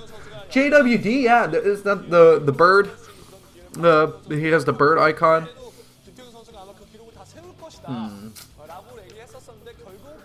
Man, I think Light Whip got a perm ban, and that's why he doesn't post anymore. He did something to perm ban himself. In fact, a lot of Bisu fans have been perm banned, I think. It's okay. It's been quite a long time since Bisu has won individual tournaments before the SSL 9, but now it looks like maybe he can continue the dominance that he had in the SSL 9 in this one. Mind still continuing his participation in the Inter clan, which I think is pretty cool. I do like that they're sponsored by Skull Candy, Xenix, and let's say Hungry App and Kongdoo are the really big sponsors here, and this is being streamed from Azubu.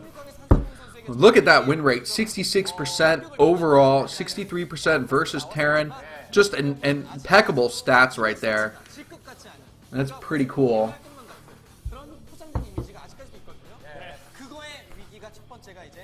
Okay, the Blind Rock is explaining why previous Bisu fan Light Whip was actually perm banned, like I said earlier, because he messed with a TL event during casting.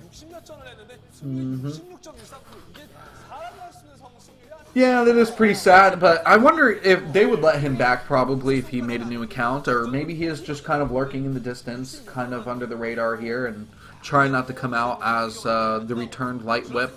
Maybe acting like a noob just to fake everybody out, except for Rich, who of course is the internet guru and pretty much knows everything that goes on in the background here. So I wonder if those are Skull Candy earbuds also provided, or if those are custom earbuds that both players really want to use for themselves. The games are going to be starting very soon here. This is going to be one of the best of three. Game one here. If you guys missed the first two games, we saw Zero versus Mong. It was a ZVT where Zero just got outplayed by one base Mong on Avalon. And then Killer versus Quanro on Circuit Breaker. Quanro went for the 9-pull speed into transition lair with Spire, but didn't even need to have a Muta before he defeated Killer, who went for the 12 hatch expansion before pool. Yes, that's what 12 hatch means. I was a little bit redundant there, but guys, you know what's up. You know that Quanro is always going to cheese. But what is Mind going to do against Bisu? And what map is this going to be? We'll see soon. I bet it's going to be Demian. What are your bets? What map do you think it is? Look at that huge smile. Oh my god. I am so excited, guys. I'm getting giddy on this microphone here. I apologize. Everybody post the Bisu gif where he's bouncing up and down with a smile.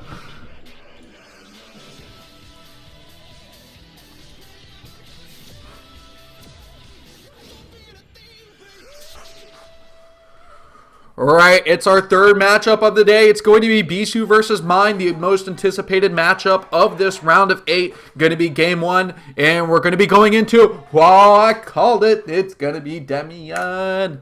A completely new map, a three-player map indeed. So down at that 6 o'clock location, it will be our Terran opponent, Mind. Enter the Mind. What is he going to open up with here on this 3-player map?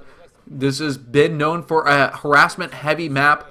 A lot of the PvPs that we've seen on here, really heavy Reaver play. And I think even Free went for Reaver play on this map. So definitely going to be very exciting here. Oh my god, let it go, let it go. What is that? Is that the chick from the Frozen movie? Like freezing a tank? That is awesome! She's like the Arbiter. She's the Disney Arbiter. That is awesome. I think I might like Elsa just a little bit more. So now Bisu spawning at that top 11 o'clock or 11 o'clock location here at the left side of the map. They're going to be directly on top of each other, and like being on top of something, if you bring your hammer down, you can crush what's below. And so that's what Bisu is going to be hoping to do today, while Mind wraps up everything at the bottom. Yes, that was actually a really, really cool poster. I like that. That is clever. Putting the tanks into the stasis. So, let it go. Unleash your power. Freeze the beast that is Mind, who I believe, personally, is the guy who is favored in today's matchup. Barracks is dropping down. We are seeing the gas being put down also. Nothing unfamiliar in this matchup so far. A lot of focus from Mind there, and Bisu just looking very relaxed at the same time. You can see in the background on the reflections, the players cheering, you know, throwing up the signs there, getting very excited. Okay, so the refinery here, and this is going to be a factory first before expansion. Bisu's getting his gas at a relatively quick speed here. Maybe wants to go for a faster robo. And I think that could play off. That could be useful here. And the Bisu Probe Scout, or as I like to call the Brobe. Oh my god. Okay, what is he doing here? This is going to be fascinating. I wonder if this is going to be the kind of a similar style like Free, where you kind of put the robo to the side here. And is he going to scout out the right side base first? Yes, remember it's a 3-player map here. And nothing unusual looking so far. Although Mind might be thinking, where's that pylon? Where is the 17 pylon that you need to continue your probe production? Most interesting here. Immediately, the Cybernetics core is going to be spinning to get the Singularity Charge. That would be the official technical name for that range upgrade for the Dragoons here. The SCV is going to be running around to see, is it going to be able to scout it out? Mind is actually looking here. He's getting really curious to see where that additional pylon is. He's definitely looking for it. And now the Marines at the front are going to be able to prevent the probe from getting in there. And the SCV does see. So brilliant scouting by Mind to identify, man, there should be one more pylon at this time. I'm going to leave the base and start searching for it instead of sitting inside and just having to stay wondering. Now, a second gateway is being dropped down, and sometimes you see, you could typically see off one gate a Protoss player go into the expansion, take the natural. But I think this is going to be a heavier style play, where maybe Bisu will go for a decent amount of Dragoons and try and apply some more pressure at the front. Or maybe he wants to get some Zealots out and drop a little bit quicker. Kind of curious here, though. When you drop down that second gate at this time, it definitely indicates more aggressive play. So the factory and the machine shop has been added on here. I don't see anything spinning, but obviously the siege mode is going to be a very important upgrade, something that Mind will have to grab, and playing very safe so far. So 4 Marines have been wrapped up here, and 4 Marines with the tank is going to be enough to defend the top. The siege mode is not complete yet, as we can see here, and so he's going to have to micro. Bisu being very reactive at this time. The range upgrade has finished, and 2 more Dragoons are coming in. Meanwhile, a mysterious probe sitting there at the left. I wonder what Bisu is going to be using that probe for. So the Nexus does drop down, and like I mentioned earlier, it looked like just he will be pumping out a heavier amount of Dragoons, and that's kind of what the focus is here. And identifying that there is no command center yet, he could still do a good job of staying ahead and economy. With 4 Dragoons here, it looks like the 2 were hidden kind of at the back, and I wonder if Mind didn't really notice them at first. And a huge misstep here, as Bisu has a surprising amount of Dragoons by going for 2 gate first. Oh, I think the micro was just a little bit poor by Bisu, though, trying to get that tank, being a little bit overzealous. And now with the Vulture and the tank at the front, going for the Spider-Mine upgrade first. This will prevent a push, early push off one base. On Starboard play going to be coming along here. Yeah, that's probably going to be for dropships. I don't think there's any way that it's going to be for Wraiths. So calm down, Wraith fans. Hold on to your seats, because it is going to be probably dropship play, and I wonder how this is going to play out against Bisu. Does relatively good against drop, and especially with the long range of the Dragoons. The probes at the pylons at good locations to scout out those drops. He should be alright, but the keyword is should. So the probes have been transferred to the natural, so both players will be taking the natural at about the same time with mining, with a little bit of the edge to Mind. But either way, he got that expansion later than he could have if he had opened with a Rax expand and bunkered at the front. Still, I think this is the best case possible for a Terran player to have opened up, been able to defend the heavy Dragoon aggression early on here. And some heavy losses, though. Losing that tank, losing all those Marines. There's no more anti-air if you think about it. So until turrets come, or a Wraith is built, which I think maybe building a Wraith would be a smart idea, just if you were, as a Terran player, anticipating that dropship play could happen.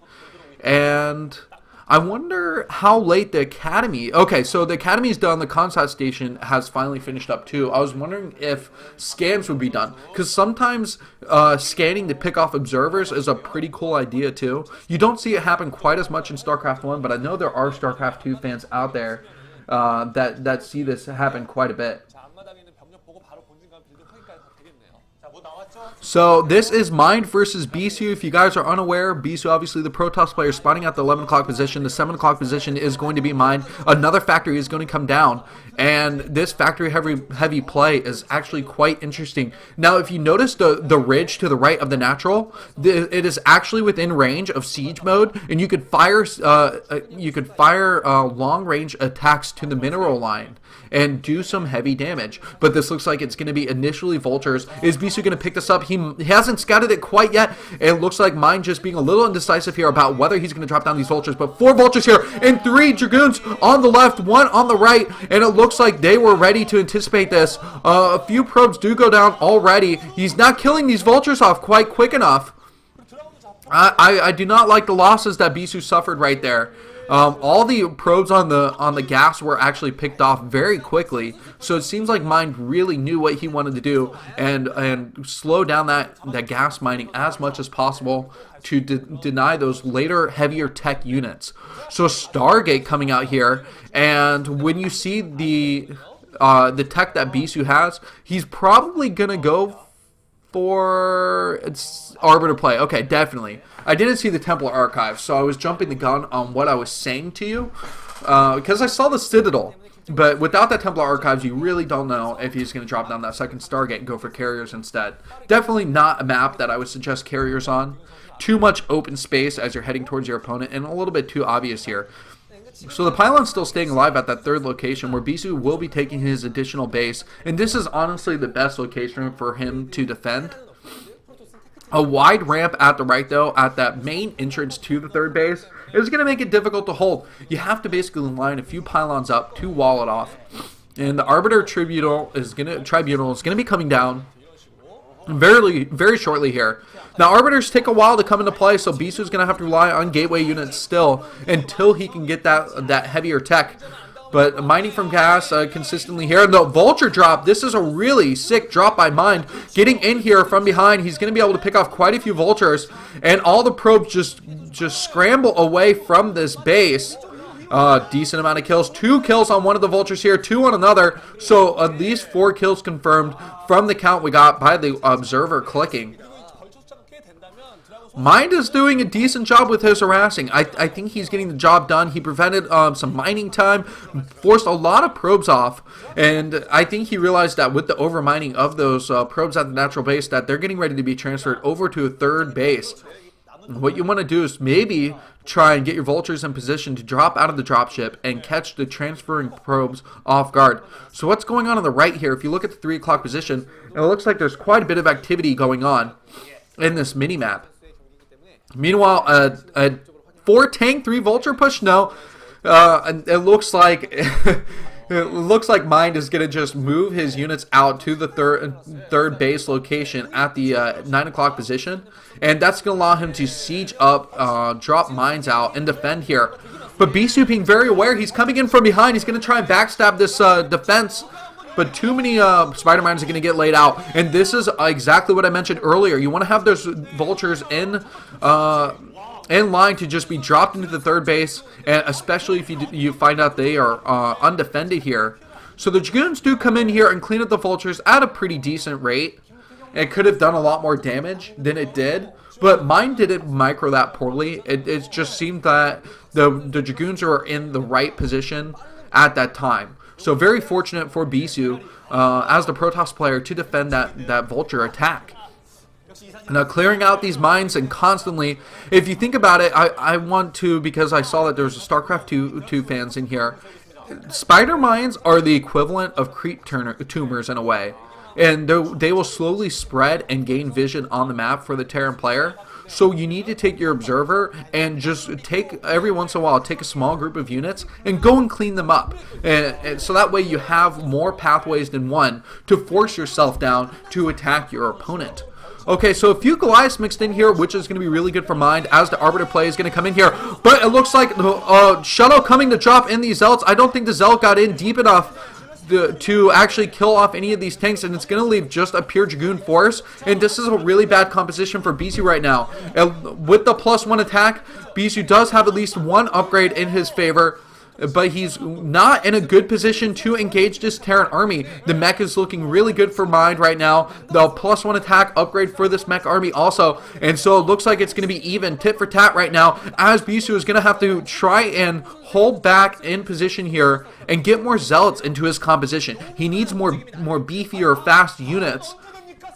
And so that's what he's going to have to wait to rely on here. Okay, so the siege position has been taken again, kind of at this choke point. And Bisu can only escape if he wraps around to the right side of the map here. But instead, he might try and just force the position here and take Mind out. Still, it looks like he doesn't have quite enough units to engage here. Is he going to go for it? This is being really risky, using the cloaking of his Arbiter to get the Zealots into position. He's actually doing a decent run by here. Are the mines going to go off? Yes, one of the mines takes out the tank here, and absolutely crucial to take those mines out so he can engage on the positioning, but still really low on the gateway count. Is Bisu going to be able to macro out of this? Mind is looking like he really has a strong lead here. The tanks are doing way too much damage. I'm already thinking that this is looking a little south for our Protoss player Bisu. Is he going to be able to macro behind this? There were so many factories that were built for Mind before this push. This turret is going to be brutal. Stasis still hasn't been something that Bisu could use, and that's been the number one thing. Mind pushed out right before this stasis timing was able to come in, and so that's been really detrimental to the Protoss player's game. So Bisu here, he's still trying to hold at his natural base. He does have the third though, and it looks like he might be going for a counterattack, a recall inside of his opponent's base. Is it going to be fast enough though? Another Arbiter here to help hold. This is going to be a clutch play. He goes in for the recall. There's no spider mines, and a Vulture is just kind of buzzing around here at the bottom. But the recall here, it looks like all the units out of position. Is this going to be a base trade? Because that would be really bad for Bisu. He can't win the base trade. He doesn't have enough units at home, but he needs to do necessary damage and try and focus down those factories, so that way Mind cannot reinforce here. But a lot of Dragoons are getting surrounded by these SCVs and not microed very well.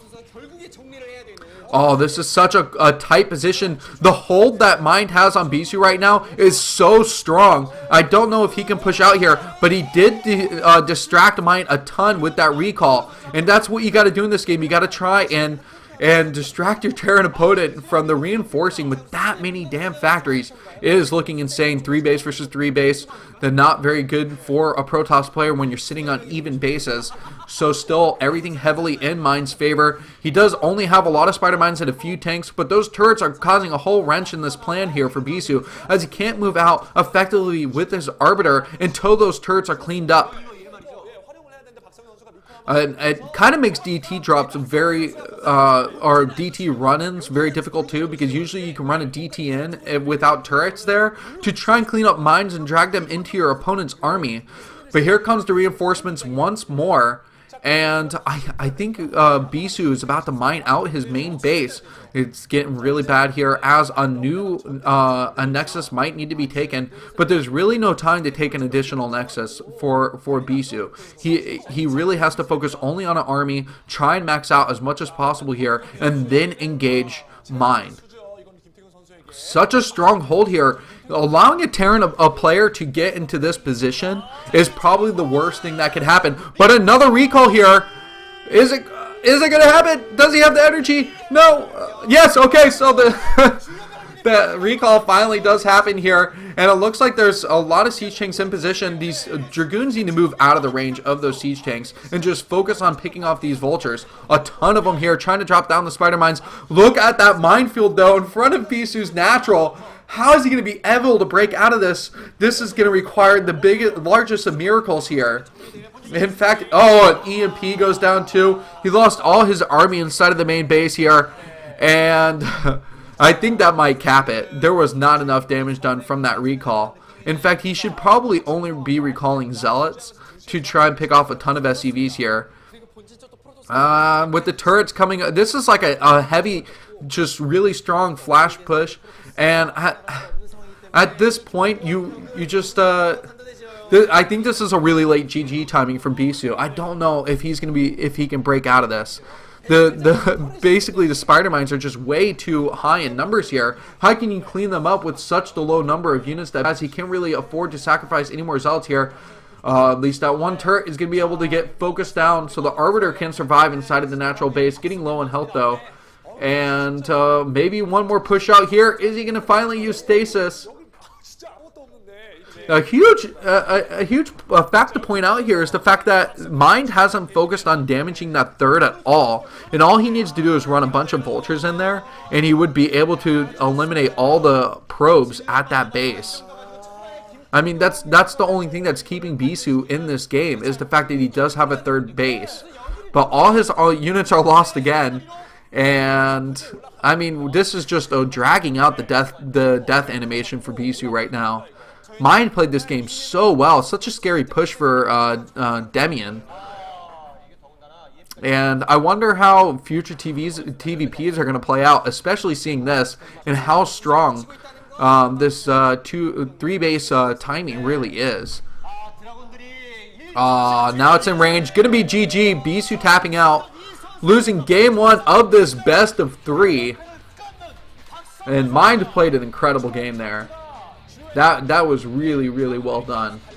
So tomorrow, guys, there will be a continuation of this best of 3. And with the way Mind played that game, it looks like he's probably going to advance from this matchup.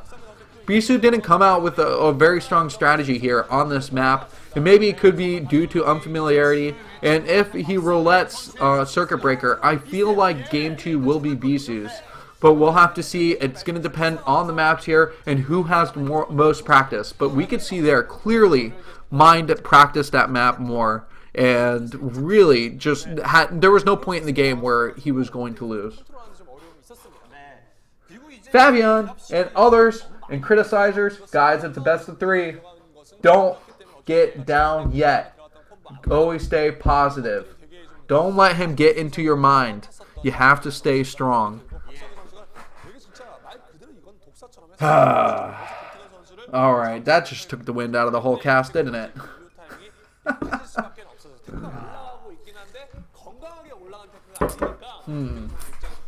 Alright, time to close the stream and start doing other things with my day. No, I'm just kidding. There's one more game here, guys. And I'm actually super excited for this final game. Free versus Hero. Free just excelling as a Protoss player. Did pretty well in the Sonic Star League. I think he was in the round of 8 in that Star League also. Is he going to be able to play as Gosu as he does against Terran, against Hero? We'll have to see. Hero, obviously a well-versed, well-practiced player. So no doubt the next game should be pretty good here.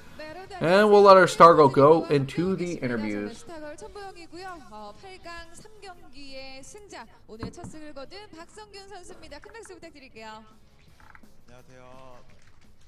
많은 분들께서 이번 경기를 미리 보는 결승전 아니냐. 박성균과 김태경이 붙었습니다. 그런데 김태경 선수를 패배의 늪에 빠뜨려버린 우리 박성균 선수, 오늘 정말 속이 후련하시겠어요. 이겨서 좋긴 한데 이게 근데 한 판 이겼다고 끝난 게 아니라서 아직 뭐 다 이긴 게 아니니까 네, 아직까지는 그냥 그런 것 같아요. 그렇죠. 근데 뭐 일단은 첫 승을 좀 빨리 거두는 것이 마음적으로는 안정이 되는 그런 경기였잖아요. 네. 오늘 경기 임하시는 각오가 어떠셨어요?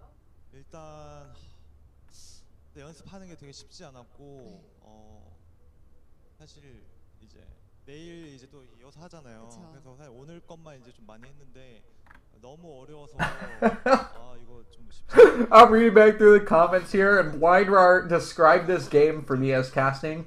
This is like a slow-moving car crash for BisuDagger. Oh, that's such a great analogy. Oh God. Oh God, he got destroyed in that game.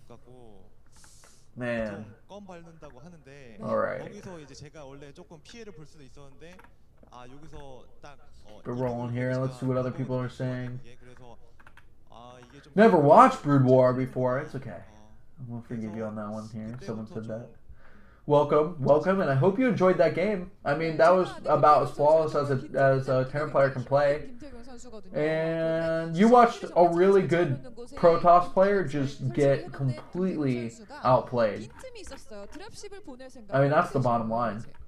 웬만한 선수들은 함부로 드랍십을 띄워서 김태균 선수의 근접하다가도 CCTV 딱 걸려서 전부 몰살되는 그런 경우를 많이 봤거든요. 그냥 wow, a Terran with creep. Actually, there are maps in the old map pools where you have like neutral Zerg buildings, and sometimes in games where you can play as a Zerg player, you could build like forward sunken colonies on them and stuff. Those are pretty funny. What's up with setting the can BisuDagger? Well, I don't have a can to set up. I mean, I can set one up if you really want. I don't know what I look like right now either. I haven't looked in the mirror this morning. I don't usually do that at 5 a.m. or ever. I'm a dude. Don't look at myself that often. Probably couldn't describe myself to a cop if I was the murderer.